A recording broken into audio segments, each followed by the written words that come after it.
Hi everyone, this is Mohammed Suleman. और जैसे कि हम लास्ट वीडियो में देख चुके, design methods of design any structure, concrete structure. तो उसमें वर्किंग स्ट्रेस मेथड और लिमिट स्टेट मेथड हम कोर्स में पढ़ते हैं, ये मैंने बताया था उस वीडियो में। तो अब आगे चलते हैं वर्किंग स्ट्रेस मेथड के साथ। इसका न्यूमेरिकल पोर्शन शुरू करने से पहले एक छोटी सी बस ये वीडियो इसलिए मैं अपलोड कर रहा हूँ कि इसके बारे में, इसके फार्मूले हमें पता होने चाहिए। बस बेसिक फार्मूले मैं यहाँ पे बस आपको बताऊँगा। 5-6 फार्मूले जो शुरुआती उसमें न्यूमेरिकल में यूज़ होंगे। तो आइए, बेसिक फार्मूले। पहला फार्मूला या पहली चीज़ जो वर्किंग स्ट्रेस मेथड इस पर सबसे ज़्यादा डिपेंड होता है वो है modular ratio, modulus of steel to the modulus of concrete, the ratio of modulus of steel to the modulus of concrete. इसे कहते हैं modular ratio and is denoted by M. M से डिनोट किया जाता है। तो फार्मूला इसका हो गया ई एस, मतलब modulus of elasticity of steel upon modulus of elasticity of concrete. फिर इसके बाद जब क्रीप एक प्रॉपर्टी होती है स्ट्रक्चर की, क्रीप, तो इसमें क्रीप को ध्यान रखते हुए IS 456/2000 में मॉड्यूलर रेशियो का फार्मूला दिया गया है 280/3 सिग्मा CB। सिग्मा CB क्या है वो लास्ट वीडियो में मैं बता चुका आपको, grade of steel upon factor of safety. तो modular ratio denoted by M is equal to 280/3 sigma CB। दूसरी चीज़ स्ट्रेस आती है किसी भी सेक्शन में, सेक्शन ऑफ बीम या कोई भी सेक्शन ऑफ स्ट्रक्चर है, तो उसमें वर्किंग स्ट्रेस में हम एजम्प्ट करके चलते हैं, ये हमारा एजम्पशन होता है कि स्ट्रेस ऑफ कंक्रीट या stress in concrete is equal to stress of steel by M। In other words, we can say the stress of the stresses in steel is equal to M times the stresses in concrete। अब एक चीज़ है depth of neutral axis, मतलब what is neutral axis. Neutral axis is that the imaginary line which divides the compression zone to the tension zone in any cross section. इससे पहले हम यहाँ पे देखें साइड में, ये क्रॉस सेक्शन है बीम का, इसमें ये आपको दिखाई दे रहा है B/D की ये बीम है, B for width and D for overall depth, total depth. Small d की हम पहले वीडियो में बात कर चुके हैं, small d is equal to capital D minus effective cover. तो ये स्मॉल d से डिनोट होता है।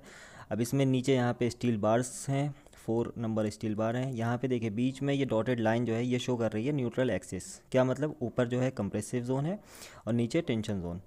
तो कंप्रेशन जोन और टेंशन जोन को अलग करने वाली लाइन, इमेजिनरी लाइन, काल्पनिक लाइन जो है वो क्या कहलाती है, न्यूट्रल एक्सिस। तो what is depth of neutral axis, the distance between the top of the beam to this neutral axis is and is denoted by x। ये देखिए ये सेक्शन है। अब इसमें x क्या है, टॉप ऑफ द बीम से न्यूट्रल एक्सिस तक की दूरी को x से डिनोट किया जाता है। क्या होता है, डेप्थ ऑफ न्यूट्रल एक्सिस। इसको हमें निकालना होता है हर न्यूमेरिकल में। देखिए दो तरह से ये न्यूट्रल एक्सिस होते हैं, दो तरीके के। पहला क्रिटिकल डेप्थ होती है, दूसरा एक्चुअल डेप्थ होती है। दोनों ही ये जो हैं दोनों ही इमेजिनरी होते हैं। तो पहली चीज़ आती है क्रिटिकल डेप्थ। इसके लिए ये क्या होता है, क्रिटिकल न्यूट्रल एक्सिस जो भी क्रिटिकल होता है उससे क्या मतलब कि उसमें हम क्या मान के चलते हैं कि ये होमोजेनस बीम जो है इसमें सिर्फ और सिर्फ स्ट्रेसेस को कंसिडर करते हुए जो न्यूट्रल एक्सिस हम निकालते हैं उसे कहते हैं क्रिटिकल डेप्थ। और एक्चुअल डेप्थ क्या होती है, actual depth of neutral axis या एक्चुअल न्यूट्रल एक्सिस वो होता है जिसमें हम एरिया ऑफ स्टील भी कंसिडर करते हैं। तो पहला क्रिटिकल न्यूट्रल एक्सिस डेप्थ का डिनोटेट करते हैं, डिनोटेड बाय एक्स और XC is equal to M sigma CB into D upon M sigma CB plus sigma ST। M for modular ratio, sigma CB is permissible stress in concrete in bending into depth of beam, effective depth, upon M sigma CB plus sigma ST। Sigma ST is stresses in steel. Second चीज़ actual depth of neutral axis. Actual depth of neutral axis working stress method में actual depth of neutral axis calculate करी जाती है moment of area of compressive zone is equal to moment of area of tension zone. इसको हम दोनों को जब equate करते हैं, कंप्रेसिव जोन के एरिया को और कम इसके टेंशन जोन के एरिया को, तो क्या मिलता है हमें? Actual depth of neutral axis. ये आपका फार्मूला आपके सामने है, B X A square by two, B for width of the beam, X for actual depth square by two is equal to M A S T is area of steel, M for modular ratio, D minus X, D is effective depth and X A is actual depth of neutral axis. तो इस तरीके से हम actual neutral axis की depth पता हो जाती है। अब ये देखिए, ये यहाँ पे अब आती है बात सेक्शंस की, इस पे केसेस की। पहला केस जब है कब है कि बैलेंस सेक्शन है। बैलेंस सेक्शन मतलब जब एक्चुअल न्यूट्रल एक्सिस और क्रिटिकल न्यूट्रल एक्सिस दोनों एक ही लाइन है, मतलब एक ही जगह पे आ रहे हैं। ऊपर से टॉप ऑफ द बीम से डिस्टेंस जब नापा जाएगा एक्चुअल न्यूट्रल एक्सिस का, क्रिटिकल एक्सिस न्यूट्रल एक्सिस के हमेशा बराबर आएगा। सेकंड केस की हम बात करें तो actual neutral axis is greater than the critical neutral axis. जब एक्चुअल न्यूट्रल एक्सिस की डेप्थ जो होगी टॉप ऑफ द बीम से ज़्यादा होगी, मतलब क्या हुआ? जब इससे न्यूट्रल एक्सिस जो भी था क्रिटिकल, उससे नीचे की तरफ आ गया एक्चुअल न्यूट्रल एक्सिस, तो क्या होगा? Over reinforce section. Over reinforce मतलब जब रीइंफोर्समेंट जितना हमें चाहिए था एफिशिएंट से ज़्यादा, जितना हमें चाहिए एरिया ऑफ स्टील उससे ज़्यादा अगर हम प्रोवाइड कर रहे हैं इसमें बीम में, तो उसे कहेंगे ओवर रीइंफोर्स सेक्शन, मतलब रीइंफोर्समेंट ओवर है, रीइंफोर्समेंट ज़्यादा हो गया है। थर्ड आता है इसमें जब केस थर्ड लेते हैं तो x a is less than x c, मतलब actual neutral axis less than x c, critical neutral axis से। अब क्या हुआ? एक्चुअल न्यूट्रल एक्सिस ऊपर की तरफ आ गया, मतलब डेप्थ कम हो गई है, तो उसे क्या कहेंगे? Under reinforce. जितना हमें ए एस टी चाहिए था उससे कम है, अंडर रीइंफोर्स्ड है। रीइंफोर्समेंट जितना हमें एक्चुअल में चाहिए एफिशिएंट करने के लिए, तो उससे कम हम डाल रहे हैं, तो उसे क्या कहेंगे? Under reinforce section. ये थर्ड सेक्शन आता है। अब ये देखिए, इसमें ये सेक्शन है आपकी बीम का। इसमें हमें एक चीज़ यहाँ पे सीखनी है, lever arm. What is lever arm? तो ये इसमें ये देखिए, इसके लिए ये आपका सेक्शन है बीम का, क्रॉस सेक्शन, और इसके बराबर में ये है stress diagram of this beam. तो ऊपर है sigma C B stress in concrete, नीचे है sigma S T by M, अभी मैंने पहले बताया आपको स्टील की स्ट्रेस है। और ये देखिए, अब स्ट्रेस की स्टील की स्ट्रेस जो है वो तो स्टील पे ही है यहाँ तक, और ऊपर के ट्राइंगल की सेंट्रॉइड, अगर जहाँ पे सेंट्रॉइड है, ये कहाँ पे?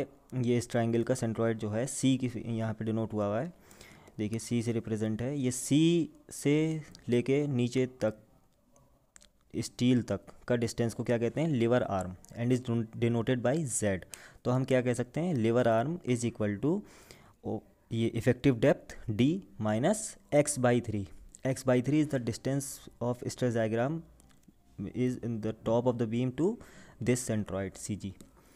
तो d minus x by three is our lever arm of the beam. अब है moment of resistance, bending moment. आप लोग पता है आप लोगों को बेंडिंग मोमेंट कैसे कहते हैं? मोमेंट ऑफ रेजिस्टेंस मतलब किसी भी बीम के सेक्शन को बेंडिंग होने से जो उसके अंदर की स्ट्रेंथ रोकेगी, जो रेजिस्ट करेगा मोमेंट, वो उसे कहते हैं moment of resistance, and denoted by M R. तो ये तीनों सेक्शन जो अभी पहले हमने सेक्शन देखे, इन तीनों के लिए फार्मूले अलग होते हैं। पहला फार्मूला हम बात करते हैं for balance section. Balance section जब भी हमसे कहेगा बैलेंस सेक्शन के लिए हमें यूज़ करना है, या बैलेंस सेक्शन के लिए हमें एरिया ऑफ स्टील चाहिए, या बैलेंस सेक्शन के लिए मोमेंट ऑफ रेजिस्टेंस चाहिए, तो हम कौन से फार्मूला लगाएंगे? M R is equal to B X sigma C B by two into Z. Z is what? Lever arm. या फिर दूसरा फार्मूला क्या है? M R is equal to sigma S T into Z. इसमें सब चीज़ known है आपको, अभी तक कोई चीज़ अननोन नहीं है यहाँ पे। X is neutral axis depth, और बी विड्थ है, D effective depth, A S T area of steel, Z lever arm. तो मोमेंट बैलेंस सेक्शन के लिए कोई सा भी फार्मूला लगेगा। दूसरा जो कंसिडर करते हैं case under reinforce section. Under reinforce section is what?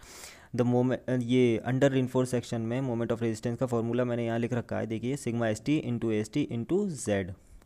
क्या मतलब हुआ? जब अंडर रीइंफोर्स्ड है बीम में, मतलब क्या है? रीइंफोर्समेंट एफिशिएंट से थोड़ा कम है, अंडर रीइंफोर्स्ड सेक्शन है इस बीम का, तो इसमें क्या मतलब हुआ कि सेक्शन जो है फेल कहाँ करेगा?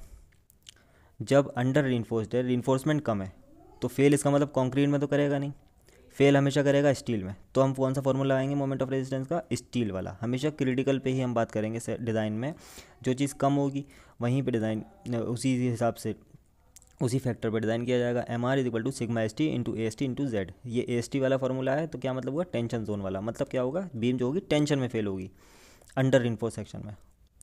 और नेक्स्ट जो सेक्शन हम लोग ये कंसिडर करेंगे केसी वाला, ओवर रिइंफोर्स सेक्शन, मतलब ओवर रिइंफोर्स, जो रिइंफोर्समेंट जितना चाहिए उससे ज़्यादा ही डला हुआ है। तो मतलब क्या होगा, रिइंफोर्समेंट में तो फेल होगा ही नहीं, टेंशन में फेल होगा ही नहीं सेक्शन जो है, तो काय में फेल होगा, कंक्रीट में। तो हम इसमें कौन सा फॉर्मूला लगाएंगे, कंप्रेशन वाला, कंप्रेसिव वाला। तो इसमें है M R is equal to B S sigma C B by 2 into Z. Simple बिल्कुल, यहाँ पे ये सब फॉर्मूले आपको यूज़ होंगे। और अगर बिल्कुल बेसिक है ये एकदम, अगर न्यूमेरिकल छोटा सा न्यूमेरिकल इसमें करेंगे तो इसी से फार्मूले से करेंगे। यहाँ पे एक साथ आपके सब फार्मूले हैं, ये फार्मूले बेसिक्स हैं बिल्कुल वर्किंग स्ट्रेस मेथड के। बस फ़िलहाल के लिए इतना ही, बस अब न्यूमेरिकल शुरू इंशाल्लाह। Thanks for watching, and please like, share and subscribe. Okay, goodbye. If you are a history student and have any query in it, so please click on the link of our another channel given in description.